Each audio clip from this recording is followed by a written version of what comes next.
अस्सलामुअलैकुम। बोल news headquarters में खुशामदीद। मैं हूँ महविश निसार। मैं हूँ अरबाब जहांगीर और मैं हूँ सहरिश जुहेब। हेडलाइंस आपने जानी, बुलेटिन का आगाज करेंगे और आज के बुलेटिन में आपको बताएंगे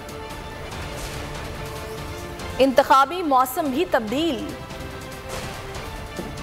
लोटों का एहतसाब, इमरान खान का मिशन लाहौर, बकरा ईद के बाद भी मंडी और अभी तक जश्न जारी। सिंध में मौसमियाती तब्दीलियां, सिंध के बल्दियाती इंतखाबात का दूसरा मरहला मुमकिन बारिशों और खराब मौसम के बाइस मुलतवी कर दिया गया। बल्दियाती इंतखाबात अब 28 अगस्त 2022 को मुनक्किद होगा, जबकि मुहर्रम उल हराम और मौसम की सूरत हाल के बाइस NA 245 कराची का इलेक्शन भी मुलतवी कर दिया गया, जो अब 21 अगस्त 2022 को होगा। वजूहात हैं कुछ और। सिंध के बल्दियाती इंतखाबात का दूसरा मरहला मुमकिन बारिशों और खराब मौसम के बाइस मुलतवी कर दिया गया। सिंध बल्दियाती इंतखाबात अब 28 अगस्त 2022 को मुनक्किद होंगे, जबकि मुहर्रम उल हराम में और मौसम की सूरत हाल के बाइस NA 245 कराची का इलेक्शन भी मुलतवी कर दिया गया, जो अब 21 अगस्त 2022 को होगा। तर्जुमान इलेक्शन कमीशन के मुताबिक फैसला सूबाई इलेक्शन कमिश्नर सिंध की रिपोर्ट, अवाम की दरख्वास्तों और महकमा मौसमियात की रिपोर्ट पर किया गया। चोरों को इक़्तिदार से अलग करना मुल्क की सलामती के लिए नागुज़ीर हो चुका है। हमारे एक घटिया MPA के अलावा कोई नहीं बिका। वोट की हिफाजत करना जानते हैं। हमाद अजहर ने कहा कि वोट चोरी कोशिश की तो श्रीलंका का इनकलाब भूल जाओगे। 22 जुलाई को पंजाब में हमारी हुकूमत होगी। यास्मीन राशिद ने कहा कि आसिफ अली जरदारी मंडी लगाने आया है, कीमत लगी, लोटा फिर सामने आ गया। लोटे तुर्की से वापस नहीं आना, तुम्हारा बुरा हाल होगा। जरदारी ने PP को तबाह कर दिया। इलेक्शन कमीशन नून लीग के लिए काम कर रहा है। छीनना सिर्फ PTI का काम नहीं रह गया, ये मुल्क की सलामती इसमें मुनस्सर है, सवाए एक बदनसीब और बदकिस्मत और घटिया MPA के, और अभी तक कोई नहीं बिका और इसका हमें तहफ़्फ़ुज़ करना आता है। अगर इस आम के वोट को चोरी करने की कोशिश की तो तुम श्रीलंका का इनकलाब भूल जाओगे। जरदारी साहब क्या करने आए हैं यहाँ? खरीदारी। आके इन्होंने मंडी लगाई हुई है कि कीमत फिर लगी और एक लोटा फिर निकल आया। वापस तुम्हारे लिए कोई जगह नहीं है, मत आना, तुर्की ही रहना। इस सरदारी ने पीपल पार्टी को आके वो तबाह किया जो 2 मार्शल लॉ तबाह नहीं कर सकते थे। ये सारी जिम्मेवारी जो है इलेक्शन कमीशन की है, और इलेक्शन कमीशन इस वक्त बतौर बांदी काम कर रही है नून लीग की। शाऊर बेदार किया, अवाम अपने वोट की हिफाजत करने खुद सड़कों पर आ गए। पंजाब के इलेक्शन में खरीदो फरोख्त का सिलसिला शुरू हुआ तो लाहौर में तहरीक इंसाफ के कारकुन एहतजाज करने लिबर्टी चौक पहुंच गए। कई घंटे मुजाहरा जारी रहा। कारकुनों ने नारे लगाए और लोटा क्रेसी रोकने का मुतालबा किया। पंजाब में खरीदो फरोख्त का बाजार गरम। इमरान खान हॉर्स ट्रेडिंग रोकने के मिशन पर आज लाहौर जाएंगे। इमरान खान को मुनरिफ अरकान असम्बली के हवाले से भी ब्रीफ किया जाएगा। साबिक वज़ीर आज़म से स्पीकर पंजाब असम्बली चौधरी परवेज़ इलाही की मुलाकात भी शेड्यूल है। इमरान खान ने मामले पर पहले भी इजलास बुलाया। ट्विटर पर लिखा, इस्लामाबाद जैसा नज़ारा लाहौर में भी दिखाई दे रहा है। अरकान को खरीदने के लिए 50-50 करोड़ रुपए की ऑफर्स की जा रही हैं। इस मामले के पीछे आसिफ जरदारी है। बात की कहानी लाहौर में भी दोहराई जाने लगी। मंडी लग गई, खरीदो फरोख्त शुरू हो गई। इमरान खान ने ट्विटर पे लिखा, लाहौर में भी वही नजारा है जो चंद माह पहले इस्लामाबाद में था। MPS को खरीदने के लिए 50 करोड़ रुपए तक की ऑफर पेश की जा रही है। इस सब के पीछे मरकजी किरदार जरदारी है, जो अपनी करप्शन पर NRO लेता है और चोरी के इस पैसे से लोगों को खरीदता है। इसे जेल में फेंका जाना चाहिए। इमरान खान ने लिखा, ये धंधा हमारी जमहूरियत पर ही नहीं बल्कि हमारे समाज की अखलाकी बुनियादों पर भी संगीन हमला है। इमरान खान ने लिखा, अदालत इस माने कार्रवाई की होती और इन लोगों को ताहयात नाअहल किया होता तो इस सिलसिले की रोकथाम का कुछ बंदोबस्त मुमकिन होता। उन्होंने सवाल उठाया कि क्या तब्दीली सरकार की अमरीकी साजिश से आने वाली इम्पोर्टेड हुकूमत के सरपरस्तों को कौम के इस संगीन नुकसान का कुछ भी एहसास नहीं। इमरान खान ने खरीदो फरोख्त के मामले पर इजलास भी बुला लिया। बकरा ईद के बाद भी मंडी लग गई। वज़ीर आला पंजाब के इंतखाब से पहले अरकान की खरीदो फरोख्त शुरू हो गई। तहरीक इंसाफ का एक रुकन अचानक तुर्की चला गया। फवाद चौधरी के मुताबिक मसूद मजीद को 40 करोड़ रुपए दिए गए हैं। रुकन असेंबली उमर फारूक ने भी धमकियां और ऑफर्स मिलने का इंकिशाफ किया है। इंतखाब में पुराना धंधा शुरू हो गया। मुबैना तौर पर वजीर आला पंजाब के इंतखाब से पहले अरकान सूबाई असेंबली को करोड़ों। चौधरी के मुताबिक रहीम यार खान से तहरीक इंसाफ के रुकन मसूद मजीद 40 करोड़ रुपए लेकर तुर्की रवाना हो गए। हमारे ये जो मसूद मजीद साहब हैं, इनको तुर्की पहुंचा दिया गया है। 40 करोड़ रुपया लेके मुबैना तौर के ऊपर इनको वहाँ पहुंचा दिया गया है और ये पैसे जरदारी साहब माशाल्लाह दे रहे हैं। रुकने पंजाब असेंबली उमर फारूक ने भी इंकशाफ किया कि इन्हें भी इमरान खान का साथ छोड़ने के लिए पहले करोड़ों रुपए का लालच दिया गया, बाद में इनकी फैमिली को नुकसान पहुंचाने की धमकियां दी गईं। ये कहा जा रहा है मैसेज के अंदर कि अगर आपने परवेज लाही को वोट दिया तो आपकी फैमिली की और बच्चों की खैर नहीं है। पंजाब में वज़ीर आला का इंतखाब 22 जुलाई को होगा, जिसके लिए पीटीआई इत्तेहाद के पास अक्सरियत मौजूद है। इससे पहले इमरान खान के खिलाफ तहरीक अदम एतमाद आने के बाद पीटीआई के कई अरकान कौमी असेंबली का अचानक ज़मीर जाग गया था और वो सब सिंध हाउस चले गए थे। खबरों में आगे देखिए, शुजात का वाज़े मौक़िफ़ और अता तारड़ की बद्दुआएं।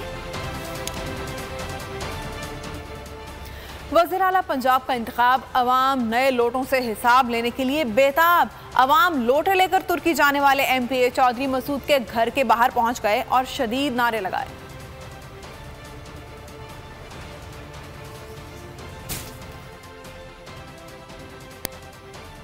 करोड़ रुपए में जो है वो खरीदा जा रहा है। ये वो विशियस सर्कल है जो पाकिस्तान में आसिफ जरदारी ने मास्टरमाइंड किया। जरदारी साहब के पैसे को बाप के पैसे नहीं दे रहे, ये सिंध हुकूमत का पैसा है। अता तारड़ जो है उसने उनसे बात की और पहले उन्होंने कहा कि आप अगर हमारी मदद करें तो हम भी आपके बहुत काम आ सकते हैं। हम ये मुतालबा करते हैं तहरीक इंसाफ की तरफ से कि सुप्रीम कोर्ट इस मामले की डिटेल इंक्वायरी करे और उसके बाद आसिफ जरदारी, राना सनाउल्लाह और अता तारड़, इन तीनों को गिरफ्तार करके जेल में डाला जाए और इनके ऊपर इलेक्शंस में खरीदो फरोख्त के इल्ज़ाम में मुकदमा चलाया जाए। अब ये तो मामलात हैं जो हमारे सामने हो रहे हैं। हमें नहीं पता और कितने एमपीएज हैं जिनके साथ राब्ता जो है वो किया गया है। हमें नहीं पता और कितने लोग हैं जिनको इस वक्त ऑफर्स दी जा रही हैं। बाहर आई तो लीगी रहनुमा अता तारड़ बद्दुआएं देने लगे। कहते हैं अगर आपके एमपीए को पैसे की ऑफर की हो तो मुझ पर अल्लाह का कहर नाजिल हो, अगर आपने झूठ बोला है तो आप पर अल्लाह का कहर नाजिल हो।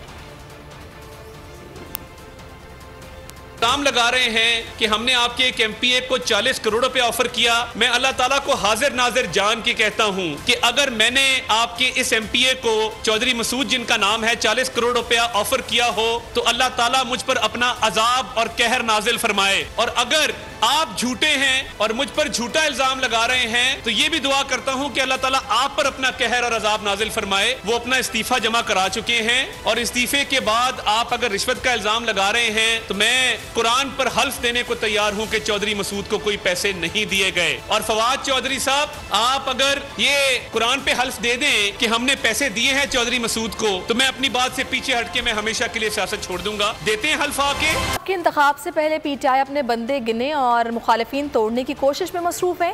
पीटीआई और काफली की क़यादत ने लाहौर के होटल में इजलास बुलाया। छीना ग्रुप ने भी पीटीआई की हिमायत का ऐलान कर दिया। शाह महमूद कुरैशी के मुताबिक पीटीआई इत्तेहाद के पास 188 अरकान हैं। दूसरी तरफ हुकूमती इत्तेहादी एमकेएम की क़यादत चौधरी शुजात से मुलाकात करने जा पहुंची।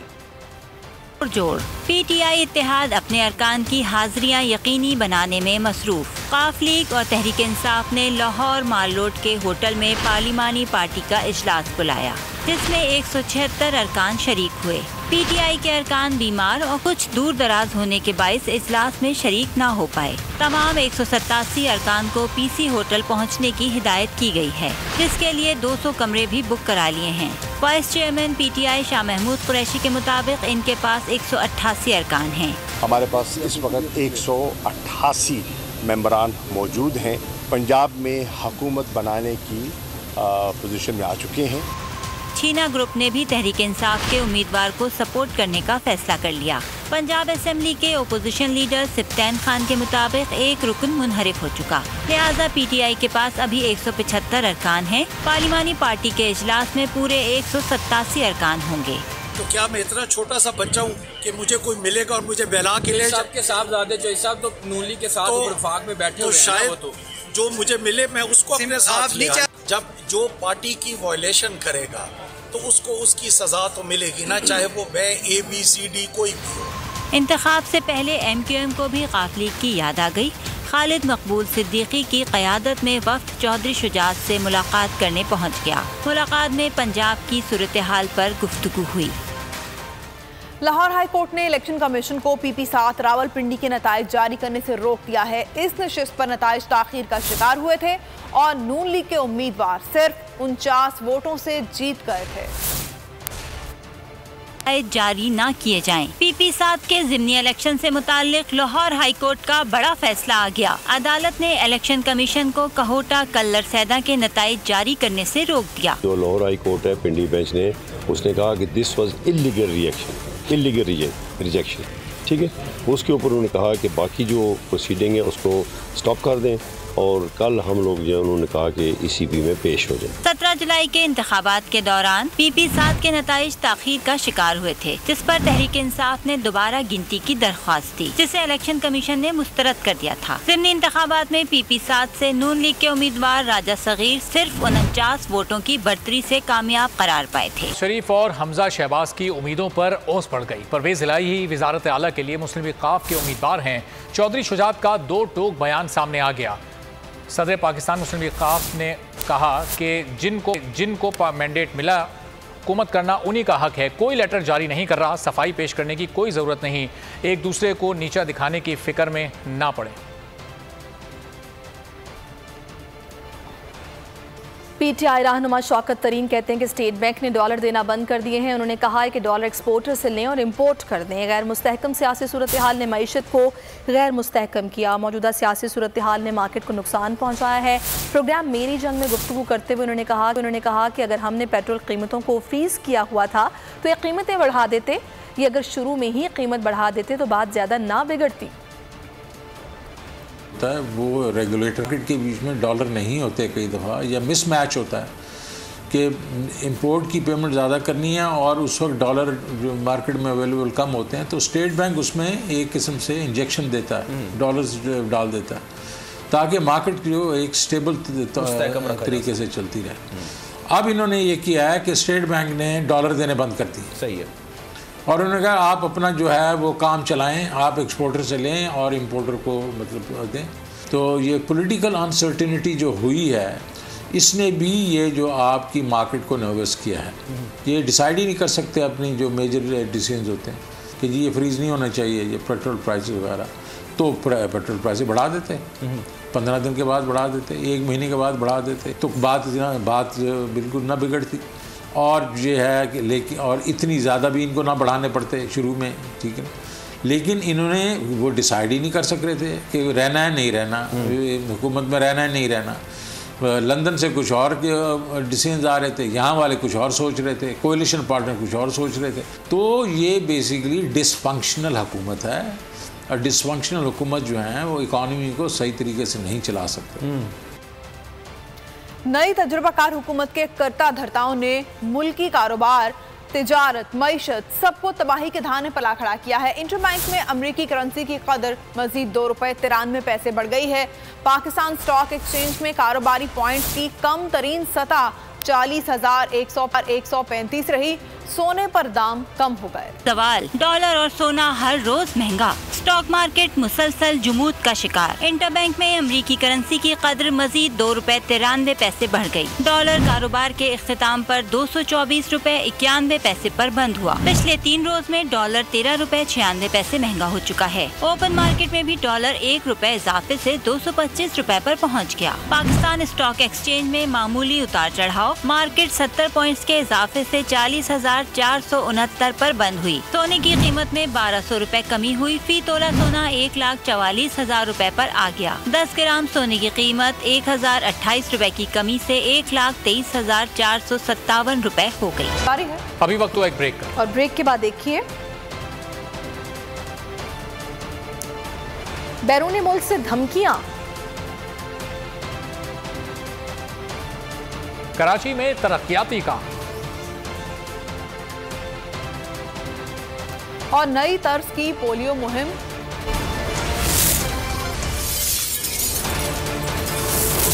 Full News Headquarters। सब्सक्राइब करें और बेल दबाएं ताकि कोई खबर रह न जाए।